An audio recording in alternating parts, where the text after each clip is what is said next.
The chamber rose like a cathedral built for giants, its walls shimmering with reflected starlight.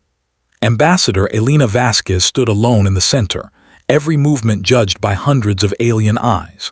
Around her, the delegates of the Galactic Council floated in their circular tiers, some armored in liquid metal, others encased in mist, a few disturbingly human until you met their hollow eyes. For 2 hours, they had debated Earth's fate as though no human stood there at all. She kept her stance rigid. They expected fragility, but humanity had never been more dangerous than when cornered. The hall fell silent as the Hierarchan, a being of living crystal, rose from his throne of light. His voice rang like wind through frozen caverns. The Council has reached its conclusion regarding the human dilemma. The word cut like a blade. For 15 years, we have sheltered humanity within our sphere. In return, you expand without restraint. You defy oversight. You display the same aggression as every primitive species before you. Therefore, Earth will surrender 60% of its fleet, place its colonies under supervision, and pay 5 trillion credits in reparations. You have 30 cycles to comply. Elena's pulse quickened, but she didn't blink. She already knew what the Council feared: humanity's rapid growth, its refusal to kneel. On behalf of the United Earth Government, I reject your terms in full. The chamber exploded in noise, screeches, clicks, metallic howls. When silence finally returned, Xeron's tone dripped with amusement. Perhaps you misunderstand. The Council rules 40,000 worlds. Humanity numbers 12 billion. We have 4,000 warships around your borders. You cannot win. You're right, Elena replied. We can't win an honorable fight. Then you will submit. No, we will not. A silence deeper than space itself followed. No species had ever spoken that word to the Council. Then you choose eradication, Xeron hissed. Elena's faint smile unsettled the entire hall. You think we're frightened newcomers. You mistake diplomacy for fear. You never understood what humans become when survival is threatened. She turned and walked away. Moments later, in her shuttle, she opened a secure channel. They took the bait. Initiate Protocol Reaper. Across the stars, 17 Council fleets began tightening their formation around human space. To them, it looked like victory approaching. To humanity, it was a countdown. Grand Admiral Coral studied his tactical board, satisfied as red markers surrounded the tiny human systems. Predictable, he muttered. They'll crumble before a single shot.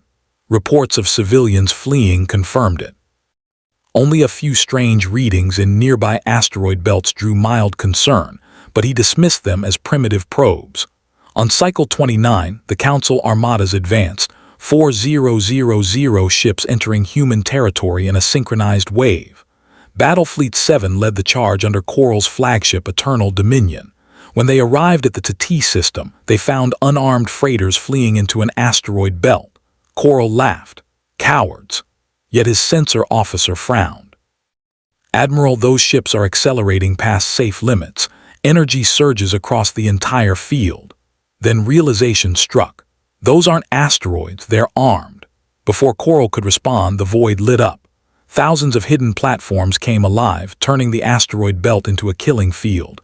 Rail cannons roared, firing slugs at near-light speed. Lasers carved molten scars through shielding. Missiles screamed from every angle. Within seconds, 17 Council ships were vaporized.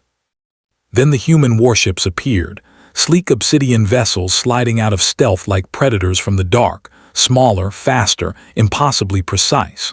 Their weapons tore through matter itself. Drones latched onto enemy hulls and ripped them apart atom by atom. All ships, retreat, Coral ordered, but every exit corridor was saturated with fire. When his shattered fleet finally jumped away, only 93 of 237 ships survived. Humanity had lost 3 and the humans were following.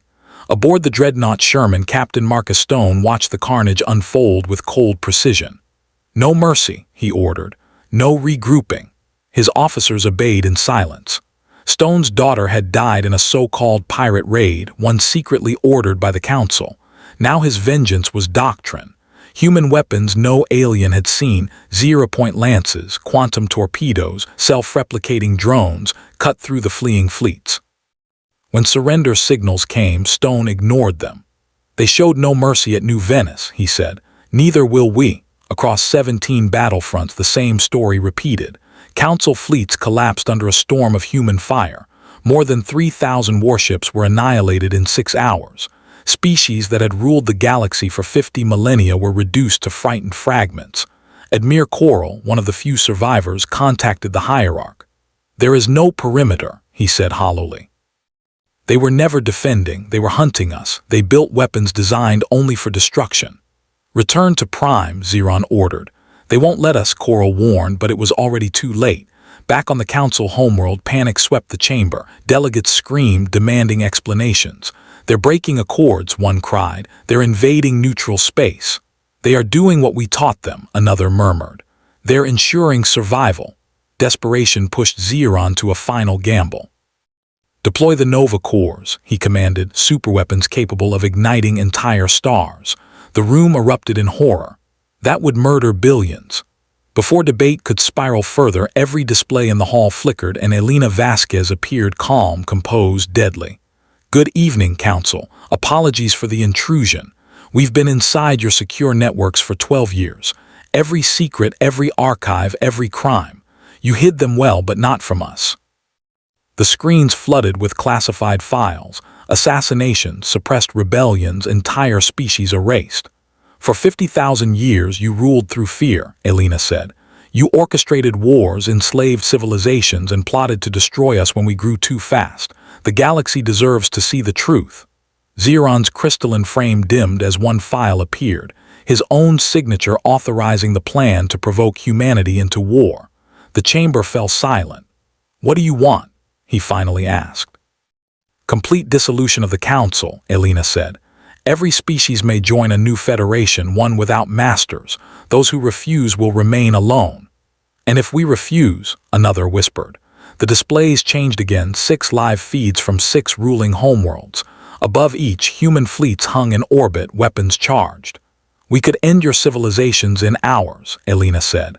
But we won't because, unlike you, we don't use annihilation as diplomacy.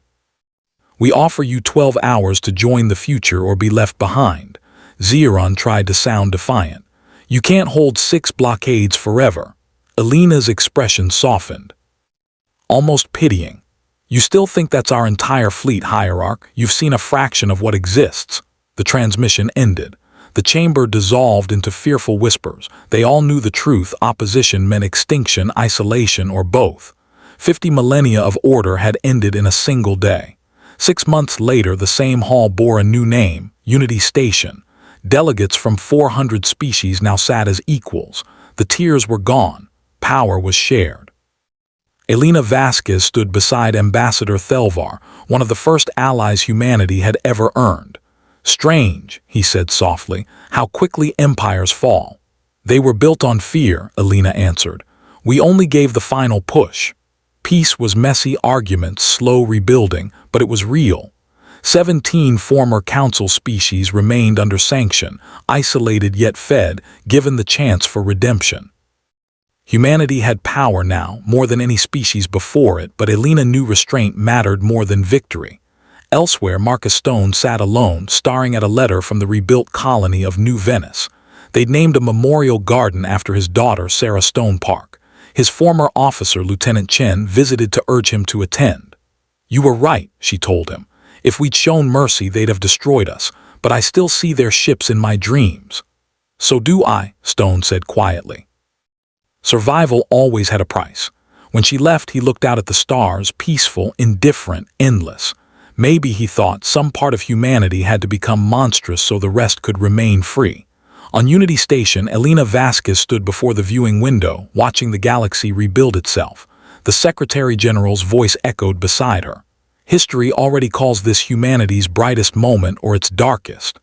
Both, Elena said, because survival is never pure, it's earned.